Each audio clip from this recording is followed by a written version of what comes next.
Bonjour, bienvenue sur la chaîne Photophile. Dans les deux derniers cours, on s'est intéressé à la création des macros qui permettent d'automatiser un certain nombre de tâches en les effectuant les unes après les autres sur chaque image. Là, ce qu'on va voir, c'est comment on peut combiner ça avec le traitement par lot pour appliquer en fait une macro à un ensemble d'images, à toutes les images par exemple d'un dossier.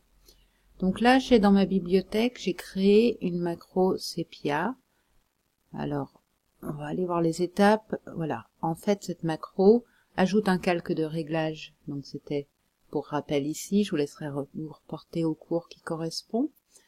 Un calque de réglage sur lesquels, en fait, j'ai défini un contraste un petit peu plus fort. Ça passe ensuite l'image en noir et blanc et ça ajoute un calque de réglage filtre d'objectif avec, voilà, une dominante orangée. Si j'applique cette macro sur cette image pour voir le rendu, ici, je fais lire, voilà, j'obtiens ce résultat-là, et voyez qu'ici, il a créé les trois calques de réglage correspondants dans ma palette des calques. Donc cette macro, je l'ai créée et je l'ai ajoutée à la bibliothèque avec les éléments qu'on a vus dans les cours précédents. Je veux maintenant l'appliquer à un ensemble d'images. Pour ça, je vais aller dans Fichier, Nouveau traitement par lot. J'ai deux parties, ici la source, ici la sortie. Dans la source, je vais indiquer le dossier qui contient les images que je souhaite traiter. Donc là, je sélectionne toutes mes images et je vais faire Ouvrir. Dans la zone Enregistrer dans, donc je coche Enregistrer dans et je vais choisir le dossier dans lequel je vais ranger mes images. Donc là, sélectionner. De manière générale, pensez toujours à enregistrer vos images dans un autre dossier, ça évite un écrasement accidentel des photos d'origine.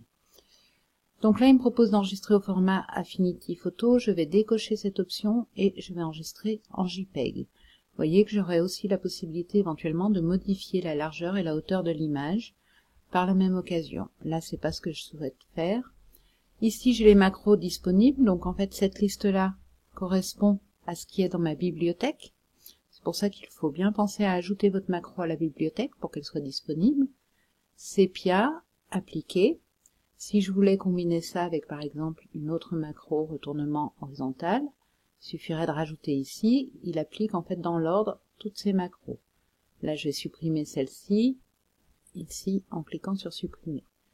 Donc j'ai choisi les images sources, j'ai choisi le dossier de destination, le format d'enregistrement, et dans la liste des macros, j'ai choisi la macro que je souhaite appliquer. Après, il me suffit de dire appliquer, OK, pardon. Voilà, il va afficher un petit onglet lot avec les tâches en cours, vous voyez, 5 éléments. Donc, quand la petite coche est verte, c'est qu'il a terminé, il a traité l'image. Je vais aller voir ce que ça donne dans mon dossier de destination. Voilà. Ici, vous voyez, j'ai mes 5 images, si j'en ouvre une pour qu'on voit bien, qui ont automatiquement été traitées en sépia. Donc le fonctionnement du traitement par lot, en fait, il est très simple. Il faut juste créer une macro, l'ajouter à la bibliothèque, et ensuite passer par Fichier, Nouveau traitement par lot, définir la source, définir le dossier de destination, le format d'enregistrement, et la macro à appliquer. Faites simplement attention, avant de lancer une macro sur des gros dossiers, une centaine d'images par exemple, testez-la toujours sur 2-3 images, des horizontales, des verticales, parce que des fois, selon la macro, vous pouvez avoir des surprises dans les positionnements des éléments.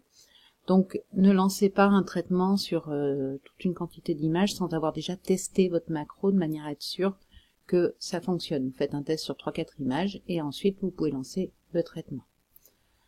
Voilà, j'espère que ce cours vous aura intéressé. Je vous dis à très bientôt sur la chaîne de Photophile. Pensez à liker, à mettre vos commentaires et on se retrouve très prochainement.